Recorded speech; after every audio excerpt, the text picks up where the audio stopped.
এখন পাইকাৰী মাছৰ বজাৰ। মাছৰ বজাৰখনৰ অৱস্থা চালে আপোনাৰো চকু কপালত উঠিব, যিহে কদৰ্যময় অৱস্থা। এক দুৰ্গন্ধময় পৰিৱেশৰ মাজতে অবাধে চলিছে এই মাছৰ বজাৰখন, যি মাছৰ বজাৰখনৰ বাবে নাই কোনো সংশ্লিষ্ট বিভাগৰ অনুমতি। পিছে কোনে চলাইছে আৰু কাৰ নেতৃত্বত চলিছে এই অবৈধ পাইকাৰী মাছৰ বজাৰখন, সবিশেষ চাওক আমাৰ আজিৰ এই প্ৰতিবেদনত। এয়া হাতীগাঁও ভেটাপাৰা সংযোগী খানকা হৈ হাউকুচিলৈ যোৱা সদাব্যস্ত এটি পথ। এই পথছোৱাতেই অৰ্থাৎ হাতীগাঁও ভেটাপাৰাৰ বশিষ্ঠ উপনৈৰ পাৰত এনেদৰে গঢ় লৈ উঠিছে এটি অবৈধ পাইকাৰী মাছৰ বজাৰ। সংশ্লিষ্ট কোনো বিভাগৰ অনুমতি নোহোৱাকৈ অবাধে চলিছে এই পাইকাৰী মাছৰ বজাৰ। বিনষ্ট কৰিছে প্ৰাকৃতিক পৰিৱেশ। দুৰ্গন্ধময় পৰিৱেশৰ মাজেৰেই বসবাস কৰিবলগীয়া হৈছে স্থানীয় লোক। অবৈধ মাছৰ বজাৰৰ বাবেই ঠাইখনত সৃষ্টি হয় অনাকাংক্ষিত যান-জঁট। এফালে কলুষিত পৰিৱেশ, আনফালে সদাব্যস্ত পথছোৱাত সৃষ্টি হোৱা অনাকাংক্ষিত যান-জঁটে স্থানীয় লোকৰ নিদ্ৰা হৰণ কৰিছে। চৌদিশে বিয়পি পৰিছে বীজাণুযুক্ত এক ভয়ংকৰ পৰিৱেশ। পিছে হাতীগাঁও ভেটাপাৰাৰ এই ঠাইখনত এনে কদৰ্যময় পৰিৱেশ সৃষ্টি কৰি পাইকাৰী মাছৰ বজাৰ কৰিবলৈ জিএমচিৰ অনুমোদন আছেনে? লক্ষ্য কৰক RTIৰ জৰিয়তে লাভ কৰা এই কাকতখনলৈ। কৃষক শ্ৰমিক উন্নয়ন সংগ্ৰাম সমিতিৰ সভাপতি প্ৰদীপ কলিতাই দাখিল কৰা RTIৰ উত্তৰত জিএমচিয়ে স্পষ্টকৈ উল্লেখ কৰে যে হাতীগাঁও ভেটাপাৰাত পাইকাৰী মাছৰ বজাৰৰ কোনো তথ্য নাই জিএমচিৰ হাতত। অৰ্থাৎ RTIৰ উত্তৰত স্পষ্ট প্ৰমাণিত যে হাতীগাঁও ভেটাপাৰাৰ এই পাইকাৰী মাছৰ বজাৰখন সম্পূৰ্ণ অবৈধ। তেন্তে প্ৰশ্ন হয়, কাৰ নেতৃত্বত চলিছে অবৈধ পাইকাৰী মাছৰ বজাৰ? কোনে চলাইছে মাছৰ এই সিন্ডিকেট? নীৰৱ কিয় আৰক্ষী প্ৰশাসন আৰু জিএমচি? হাতীগাঁও ভেটাপাৰাৰ অবৈধ পাইকাৰী এই মাছৰ বজাৰখন শীঘ্ৰে বন্ধ কৰি স্থানীয় লোকক সুৰক্ষিত কৰিবলৈ দাবী জনাই কৃষক শ্ৰমিক উন্নয়ন সংগ্ৰাম সমিতিৰ সভাপতি প্ৰদীপ কলিতাই। অন্যথা এই বিষয়টোক লৈ শীঘ্ৰেই ন্যায়ালয়ৰ কাষ চাপি পিয়াইল কৰাৰ হুংকাৰ প্ৰদান কৰে কৃষক নেতাগৰাকীয়ে। হাতীগাঁও ভেটাপাৰা যিটো লিং ৰোড, দলঙৰ পৰা হাউকুচিলৈ যিটো পথ, সেই পথৰ দাঁতিত অৰ্থাৎ বশিষ্ঠ নদীৰ কাষত পথত যি এখন অবৈধ মাছৰ বজাৰ বুলি আমি ক'ব লাগিব, তাৰ কাষৰ দুই এজন ব্যক্তিয়ে আমাৰ সংগঠনক অৱগত কৰিছিল। আৰু অৱগত কৰাৰ পিছত আমি গুৱাহাটী পৌৰ নিগমত এখন RTI কৰা হৈছিলে।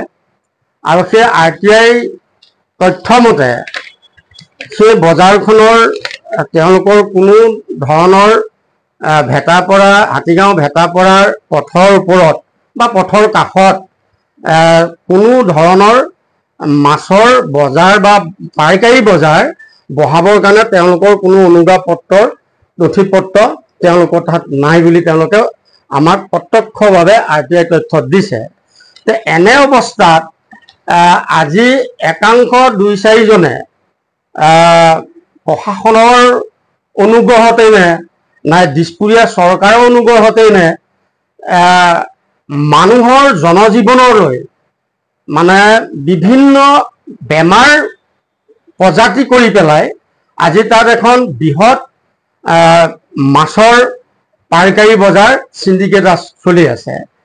গতিকে আমি কৃষক শ্ৰমিক উন্নয়ন সংগ্ৰাম সমিতিয়ে যেতিয়া তাৰ স্থানীয় লোকসকলে আমাক মানে কমপ্লেইন কৰিছিলে যে আপোনালোকে ইয়াৰ ওপৰত এটা ব্যৱস্থা গ্ৰহণ কৰিব লাগে, আৰু সেয়েহে আমি ইয়াৰ ওপৰত ব্যৱস্থা গ্ৰহণৰ কৰিবলৈ হ'লে প্ৰথমতে যিহেতু আমাৰ জিলা আয়ুক্ত আছে, আমি জিলা আয়ুক্তক RTI তথ্য সহকাৰে আমি তেখেতসকলক অৱগত কৰিছোঁ।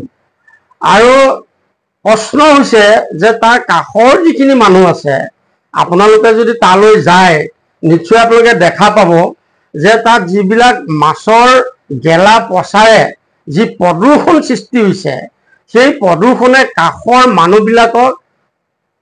মানুহবিলাকলৈ বা জনসাধাৰণলৈ বিভিন্ন ৰোগৰ সৃষ্টি হ'বলৈ তাত মানে ব্যৱস্থা হৈছে আৰু সৃষ্টি হৈছে। গতিকে কাষৰ মানুহ এতিয়া থাকিব নোৱাৰা হৈছে।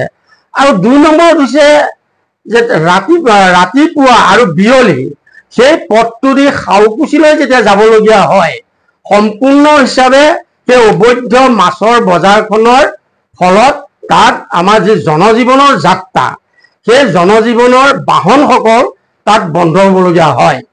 গতিকে এনে অৱস্থাত আমি জিলায়ুক্তক যিহেতু আমি এইটো অভিযোগ কৰিছোঁ, আশা কৰিছোঁ যাতে এই বজাৰখন অতি শীঘ্ৰে বন্ধ কৰি দিয়া ব্যৱস্থা গ্ৰহণ কৰিব লাগে।